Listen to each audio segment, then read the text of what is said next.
This program is brought to you by the Venom Interviews. If you want to check out this documentary, you can actually order this movie on the Venom Interviews website. Link in the search box below to actually buy this Venom Interviews Blu-ray or DVD. Now, let's get on to the show. What's up, guys? This is me, Hunter for Reptile Events, and sorry this is kind of a late video, but I was very busy and a bit tired from Reptile.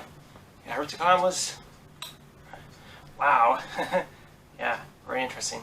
So what I have here today is one of my new creatures I'm going to show you guys. Before I get into this, let's talk about what's called Reptile. During Reptile, basically, I had to leave Faith home because she was in shed during the time I was going to Reptile. So I had to get a replacement. And the replacement I got me was actually my ball python. This guy right here.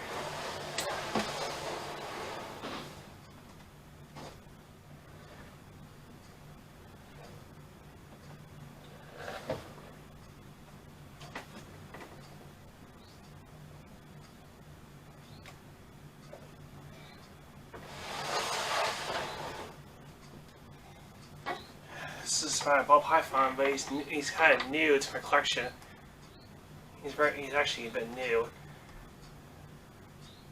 Yeah, he's got it from a pet store not too far from me. So he's a new snake in my collection. I'd use him for replacement of my blood python for pictures and stuff at the Reptile and stuff. So yeah, blood python's in shed, while I use him for photos and stuff.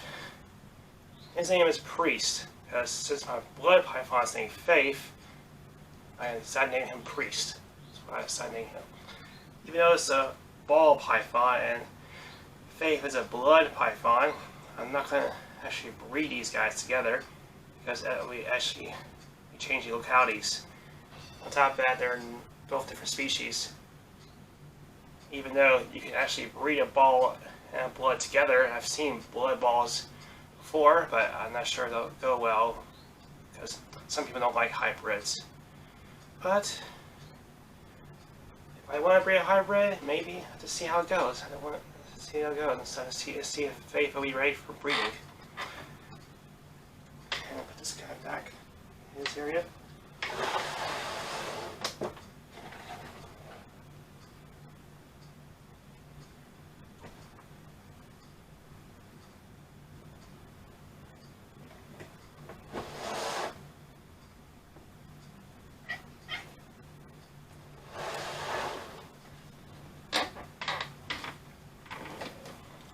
Alright, now back to the, okay, so in this container, this is actually a container I used to use for my anoles when I'm feeding my Herald snake and stuff. I do need some more anoles for my Herald snake because he's actually not, he or she is not really interested in the scented rat pinkies I've given her and stuff. I'm going to try my cat snake on lizards because he's being a bit finicky with the stuff I'm feeding him and stuff. So, well, yeah. So yeah. So this is a new creature I got me, and I'm gonna show you what he is. You may not be able to see him because he's so small, but I'm gonna try to point out to him as best I can and try to take details on what he is. I'm not sure if this creature is actually a he or she, so I don't know that much about the creature, but I know it's an insect. I have to be very careful with this insect because I know this insect is venomous. So don't try this at home, people. There he is. I'm hoping you can try to see him better. Just gonna bring him close to the camera. Right there is the Horrid King Assassin Bug. Yeah, it's the Horrid King Assassin Bug. It's actually a It's actually juvenile, and it will get bigger than this. These are considered the biggest assassin bugs in the world. They get up to about 3.5 inches. These assassin bugs are venomous. One bite can definitely be very painful from these bugs. And from what I read, the venom of these bugs is very painful. And one bite from this insect can definitely cause some severe pain. The pain is very severe, so you gotta be very careful when you're dealing with insects like this. Assassin bugs, what they usually do with their prey, they usually grab their prey and they actually suck the enzymes out of it, like a buggy milkshake on the market, and people have been buying them and stuff and try to raise them in captivity and everything. And there is captive borns available for these assassin bugs. So these are really easy to breed in captivity and stuff, even though it may be hard to tell between male and female. It's just like the vinegaroons, because the vinegaroons are sometimes hard to tell which one's male, which one's female,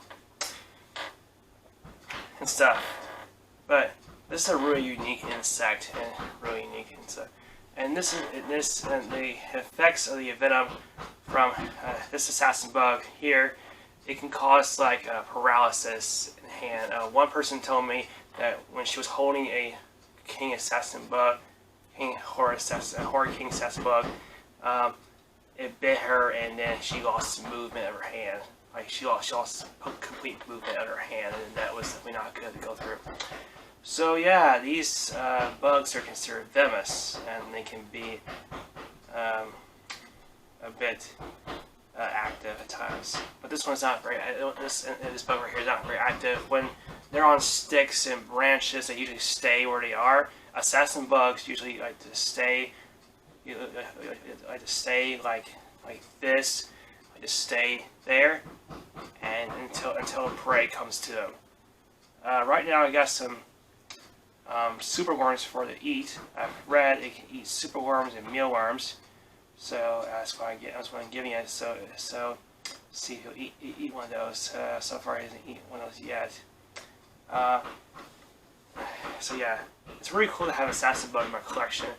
And this will get bigger that way. And I don't want to get my hands too close to it because I know these bugs are actually a bit venomous. Now as you can see, the environment I got for right here, I got some fake plants right here. I got some coconut fiber here.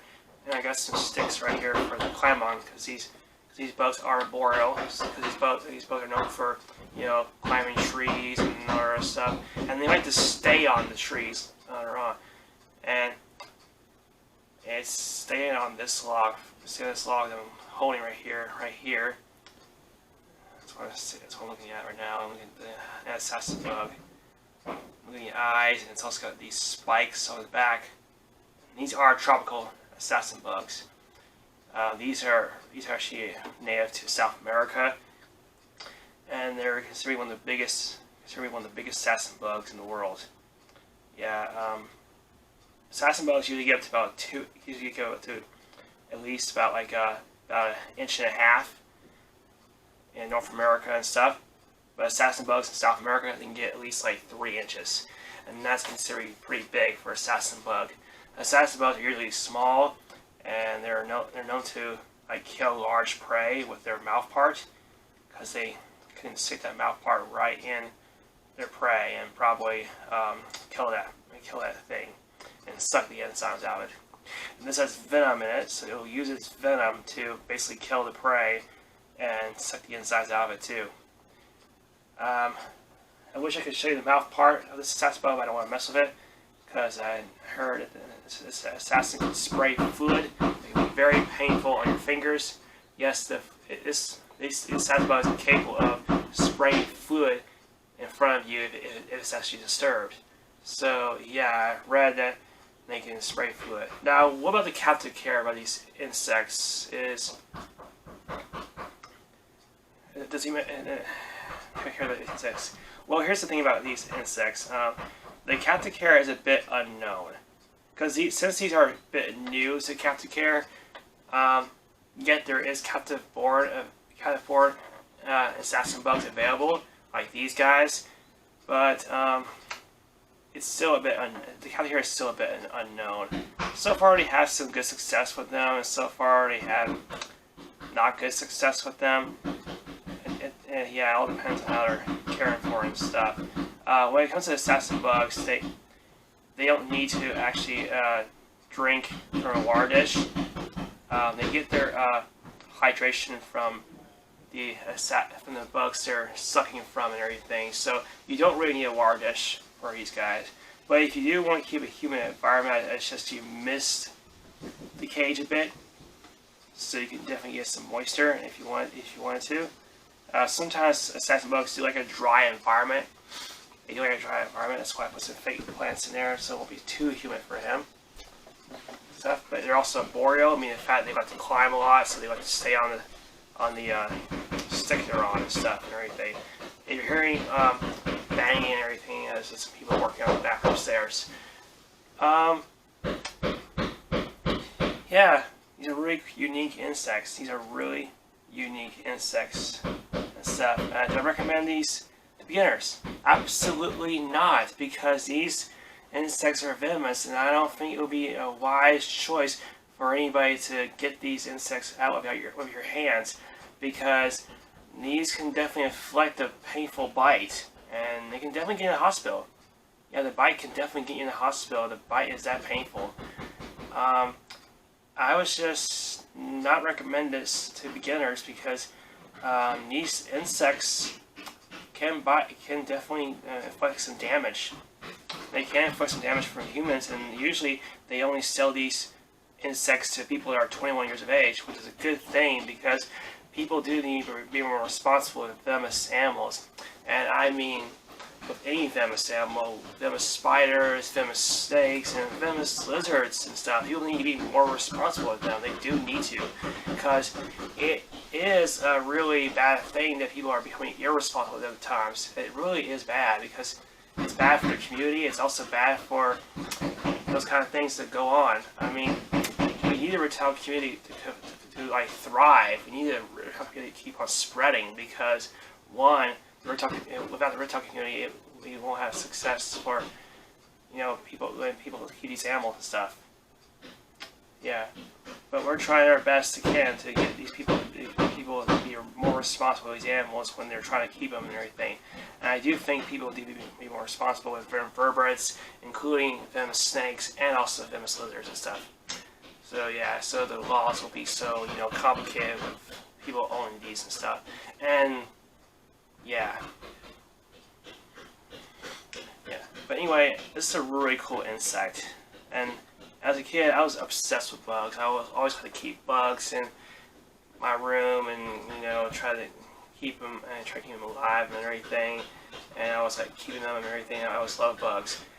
When I was a kid, I was obsessed with bugs. I always go down to rocks finding bugs and talking about them and everything. And they're really unique creatures. They really are unique creatures. And I always like the assassin bug. It's a really unique bug to come across, and they also eat other insects. And yeah. And also insects. When it comes to getting insects in captivity, when it gets to come to shipping, they are a bit more sensitive than other invertebrates, because sometimes they don't survive from shipping, and some invertebrates do. Don't worry, he's still staying on there. He's right there. Yeah, assassin bugs have the capability to stay on sticks that move, and it doesn't really disturb them too much. They like to stay on there because they are arboreal, and they like to stay on there, and their legs are capable of to stay on the areas that they like to stick on and stuff. They have sticky legs, really sticky legs and stuff. So yeah. Do I recommend you keep one of these bugs? Absolutely not, because if you're not ready for a Horrid King Assassin Bug, I don't think you'll be able to keep one. Yeah, because these are still a little bit unknown for captive care, so you do need to do a lot more research before you get one of these guys. Before you start keeping these guys, even though they already are selling them on websites and stuff like Underground Reptiles. Underground Reptiles is selling them, yeah, it's only Capricorn versions of it. I see what the Capricorns look like. They look pretty cool. And I didn't know they were actually venomous when I first saw them. But I realized they were actually pretty venomous. They're actually a bit severe. One bite can cause some paralysis to your body, and then can send you to the hospital. That would not be good at all. So there you go, guys. There's a video on the Horrid King Assassin Bug. These are really unique bugs, and I have to admit, these are really unique insects as well. They are, and it's really unique to have in my collection and stuff of animals and stuff. Anyway, guys, some Hunter at Reptile events, and I will see you guys later. Bye.